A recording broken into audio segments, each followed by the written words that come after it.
8월 24일 화요일 새벽기도 시작합니다. 오늘의 본문 말씀 히브리서 11장 4절 말씀입니다. 믿음으로 아벨은 가인보다 더 나은 제사를 하나님께 드림으로 의로운 자라 하시는 증거를 얻었으니 하나님이 그 예물에 대하여 증언하심이라.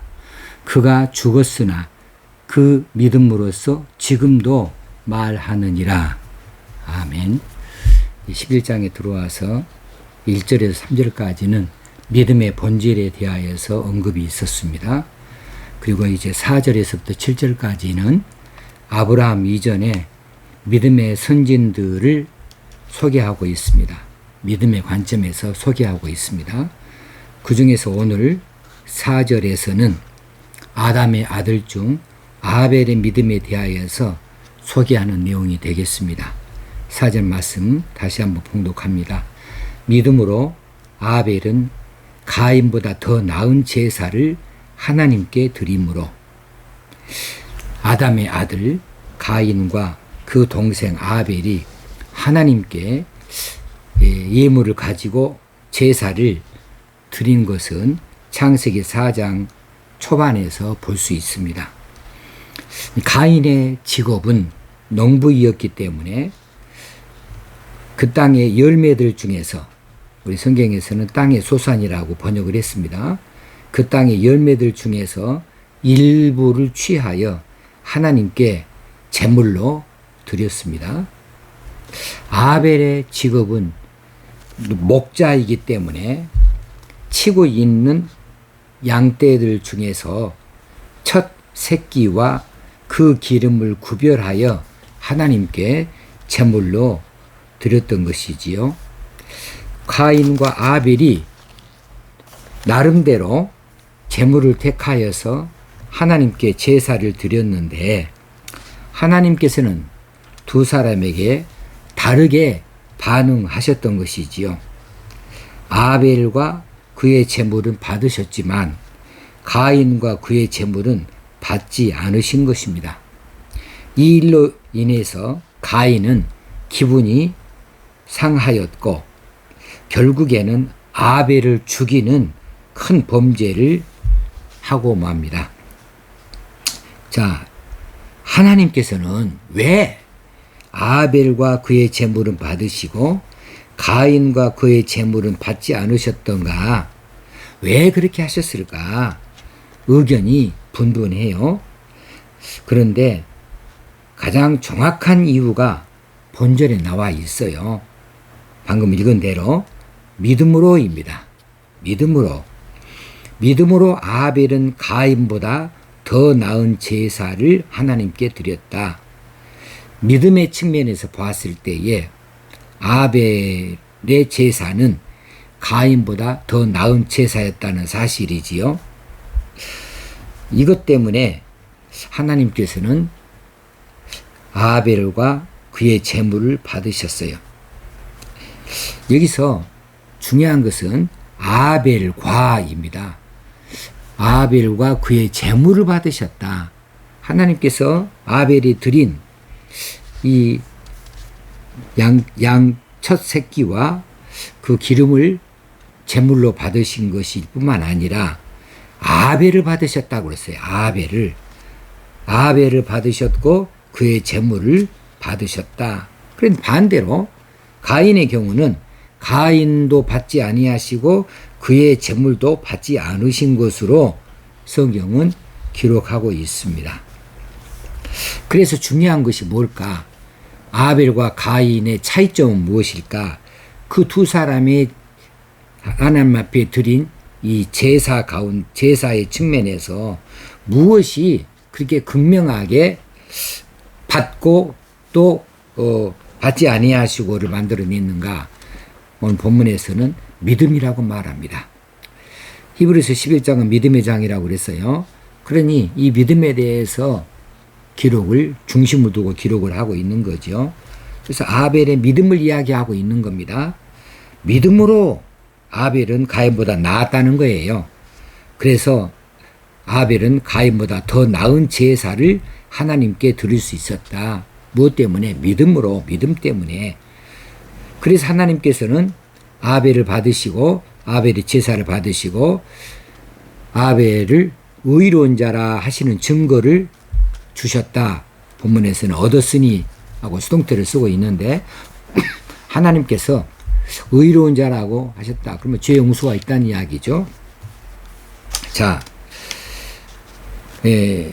여기서 믿음으로를 표현을 할 때에 믿음으로 더 나은 제사를 드렸다는 부분이 있어서 몇몇 학자들은 제물의 피의 문제를 제기하고 있습니다.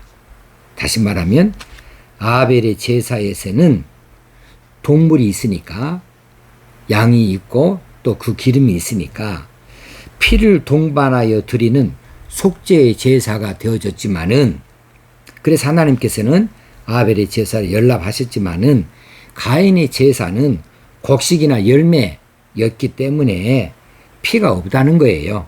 그러므로 죄 용서를 구하는 이 제물로는 부족하였다, 불충분하였다 이렇게 설명을 하고 있습니다.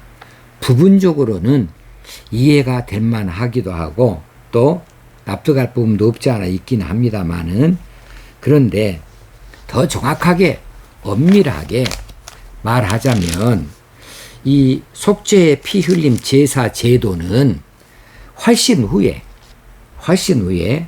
지금 아담의 자식들 때의 문제가 아니고 훨씬 후에 모세의 율법에서 공식화되어진 제사 제도예요. 거기에서 피 흘림의 제사가 속죄의 제사가 되어진 것이죠. 그 전에는 그러면 아닌가? 아니, 그 전에도 아브라함 때에도 아브라함이 이삭을 하나 바친다고 할 때에 그때에도 피 흘림을 드리기 위해서 이제 번제로 드리기 위해서 칼을 높이 들었다는 것은 이제 피 흘림을 전제로 하고 있는 이야기죠.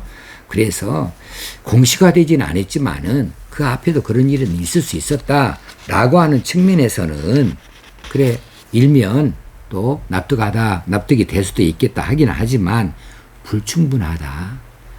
더 나은 제사라고 하는 측면에서는 불충분하다. 그러면 무엇이 더 확실하냐? 성경에 나온 대로이지요. 믿음으로예요. 믿음으로 아벨은 더 나은 제사를 하나님께 드렸는데 비교급이니까 누구보다 더 나으냐 하면은 가인이 드렸던 제사보다 나았다는 거지요. 믿음으로예요. 그 믿음이 가장 중요한 것으로 본문에서 구별지어 우리에게 말씀해 주고 있습니다. 자, 그런 의미에서 요한 사도가 말해 준 내용이 있습니다. 이 대목을 해석한 부분이 있어요. 요한일서 3장 12절에 있는 말씀인데요. 가인이 아벨을 쳐 죽인 이유에 대하여서 요한 사도는 말하기를 어떻게 말했냐면 자기의 행위는 악하고 아우의 행위는 의로움이니라. 여기서 자기는 가인이에요. 가인이 자기의 행위는 악하고 또 그 아우, 여기는 아벨이죠. 아우의 행위는 의로웠기 때문에 시기하여 가인이 아벨을 쳐 죽였다. 이렇게 설명을 요한 사도가 하고 있는 거지요. 자, 이런 가인이 무슨 믿음이 있었겠어요? 동생을 시기하여 쳐 죽이는 이런 악한 형이었습니다. 오늘 본문에서 말씀하신 그 이유, 이것을 단순하게 받아들일 필요가 있습니다. 믿음으로 아벨은 가인보다 더 나은 제사를 하나님께 드렸다입니다. 제사에서 제일 중요한 것은 제물이 아니고요. 믿음이라는 사실을 우리에게 가르쳐 주고 있습니다. 아벨은 믿음으로 가인보다 더 나은 제사를 드렸다. 하나님께서는 그것을 보셨다. 무엇입니까? 그 믿음을 보셨다. 누구의 믿음입니까? 아벨의 믿음입니다. 그러면 하나님께서 아벨을 받으셨고 아벨을 용납하셨고 아벨이 하나님께 들고 나온 예물을 연락하여 주신 것이죠. 받으셨던 거지요. 자, 그 다음 구절에 의로운 자라 하시는 증거를 얻었느니라. 하나님께서 아벨을 받으시고 그의 제물을 받으셨다 하는 이야기는 용납하셨다는 거지요. 그래서 그 제사를 연락하셨습니다. 받으셨습니다. 그러니 아벨은 의로운 자로 증거를 얻었다고 말할 수 있는 거지요. 다시 뒤집어서 말하면 믿음으로 드리는 제사는 의롭다는 증거를 얻게 되어진다. 우리가 믿음으로 하나님 앞에 회개를 한다, 기도를 한다, 또 믿음으로 우리가 예배를 드린다 할 때 하나님께서는 그 기도를 받으시고 회개를 받으시고 그 예배를 받으시고 찬양을 받으시는 중에 우리의 죄를 용서하시고 우리를 용납하시고 우리를 받아주셔서 의리가 거룩한 자가 되어지는 거죠. 의로운 자가 되어지는 거죠. 이 대목에서 우리의 예배를 한번 돌아볼 필요가 있겠습니다. 우리가 드리는 예배가 영과 진리로 드리는 예배인가, 형식으로 드리는 예배인가, 이 예배가 하나님께 드려지는 예배인가, 아니면 내가 구경하는 예배인가, 드려지는 것인가, 구경하는 것인가, 나는 예배를 드리는 자인가, 구경하는 자인가, 이 말씀이에요.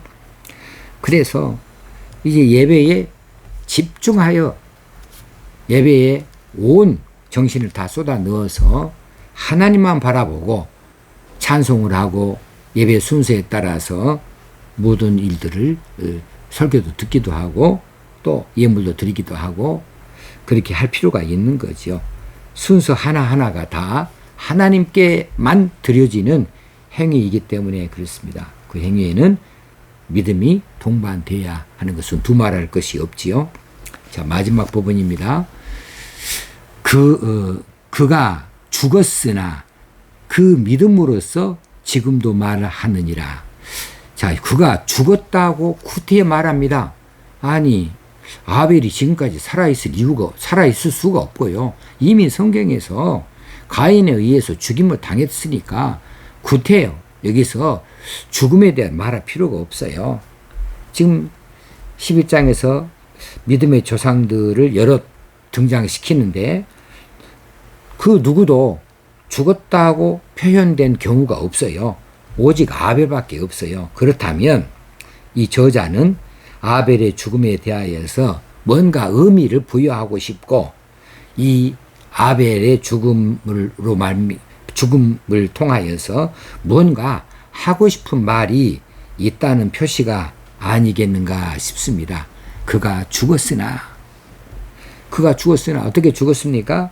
믿음으로 하나님께 더 나은 제사를 드린 것이, 하나님께로부터 의로운 자라고 증거를 받은 것이 시기를 얻게 되어져서 느닷없는 죽음을 맞게 되어졌다는 사실이죠. 그것도 형의 손에 의해서. 그러나 그의 죽음은 헛된 것이 아니었다. 그의 믿음을 후대에 알리고 그 믿음에 대하여서 오히려 지금도 우리에게 말하고 있다는 사실입니다. 지금도 말하느니라. 그래서 중요한 것은 아벨과 아벨의 제사를 받으시는 하나님. 하나님은 무엇을 보셨을까? 믿음을 보셨다. 믿음을 보셨다. 다른 건 아닙니다. 믿음을 보셨다. 이 사실을 기억하고 오늘 또 믿음으로 살아가고 우리가 믿음으로 모든 일을 하고 특별히 예배를 드릴 때 믿음으로 드릴 수 있어야 되겠고 헌신할 때도 믿음으로 헌신할 수 있어야 되겠다. 이 믿음에 대하여 다시 한번 확인할 수 있는 오늘 하루가 되어졌으면 좋겠습니다. 기도하겠습니다. 하나님 아버지, 오늘 아벨의 믿음에 대하여 공부하였습니다. 주신 말씀이 우리 안에 새겨져서 우리 안에 믿음이 더 뜨겁게 일어날 수 있게 하여 주옵시고 믿음으로 살고자 하는 저희를 되게 하시고 믿음으로 하나님을 섬기고 예배할 수 있는 저희를 되어지길 원합니다. 오늘도 더 큰 믿음으로 나아가게 하여 주옵소서. 예수님의 이름으로 기도합나이다. 아멘. 오늘도 믿음으로 승리하는 날이 되어지길 주의 이름으로 축원합니다. 감사합니다.